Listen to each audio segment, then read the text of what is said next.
Ukraine has always been the keystone to the American concept of destabilizing Russia.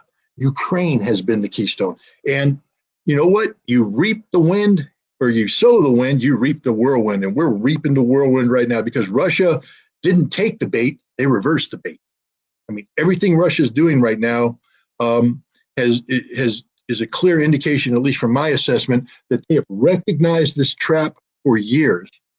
And they have built the game, positioned themselves so that it's not them who have been sucked into a trap. It is NATO who sucked into a trap. You want to know the proof? Look at NATO's panic meeting today. Panicked meeting. They talk about NATO unity. There is no NATO unity. NATO is a scared organization right now that doesn't know what to do. And then Russia just upped the ante, because this isn't just about the military. There's this whole economic aspect to it. Remember how Joe Biden bragged about staring Putin in the eyes? Remember the hardened killer that he was? And he said, if you invade Ukraine, we will impose the world's greatest stringent, massive economic program. And he sort of hinted at what they're going to do. We're going to cut you off from SWIFT. We're going to seize your assets. We're going to do all this. And Putin went, all right, thanks. Then Putin went back to Moscow and said, all right, we got their game plan. What do we do? And they built a game plan, and they just played a big card today. Did you see what Putin did? He's declaring that the EU will have to buy gas and oil in rubles. And that is just massive. It's like you will freeze if you don't buy it in rubles. And also you'll starve to death. Everything you think you enjoy in life, this wonderful Western lifestyle that you have, is gone. Goodbye, do svidanya. Because once again, the Americans lied to Europe. Remember Biden telling everybody, we got a plan, guys. We got a plan. Don't worry about gas. We'll get you all the gas you need. Don't worry about oil. We'll get you all the oil you need. And then when the time came, the Americans went, yeah, no, I'm sorry, we don't have a plan. There isn't any oil. There isn't any gas. America's running around right now, Operation Tin Cup, going on their knees to Venezuela. I mean, to Venezuela, to Nicolas Maduro, who we tried several times to overthrow with a coup, and then we embarrassingly appoint Juan Guaido as president. We then send James Story, the poor ambassador that's in the middle of this, crawling on his knees saying, we need your oil. Yeah. Maduro's considering right now, but he's not playing this game. Iran. This Iran nuclear deal was dead in the water. We weren't going anywhere with this. Sunset clauses, malign activity, ballistic missiles, all these worst terrorists in the world. You are the worst people in the world, the scum of the earth. We're never oil.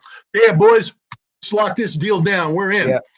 Why is Russia keeping their sovereign wealth fund in foreign banks that can be frozen?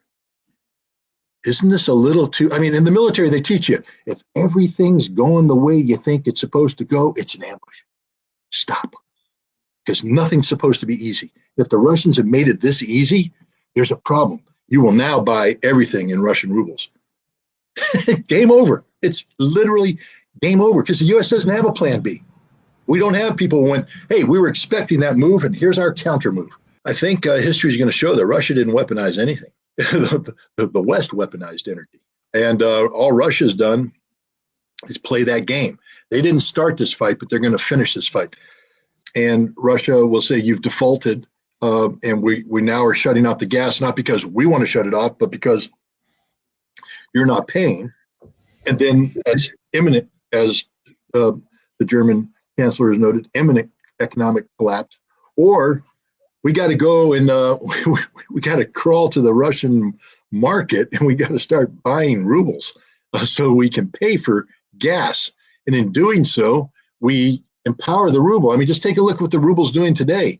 I mean, a couple, was it a week ago? It was 140 rubles to the dollar. Today, I think it's down to 87 and dropping. At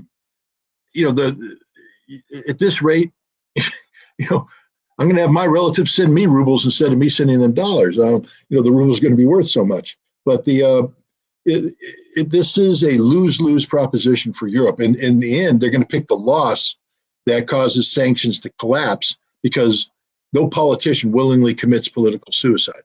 And to continue supporting sanctions that will result in the economic demise violates James Carville's #1 rule of politics. It's the economy, stupid.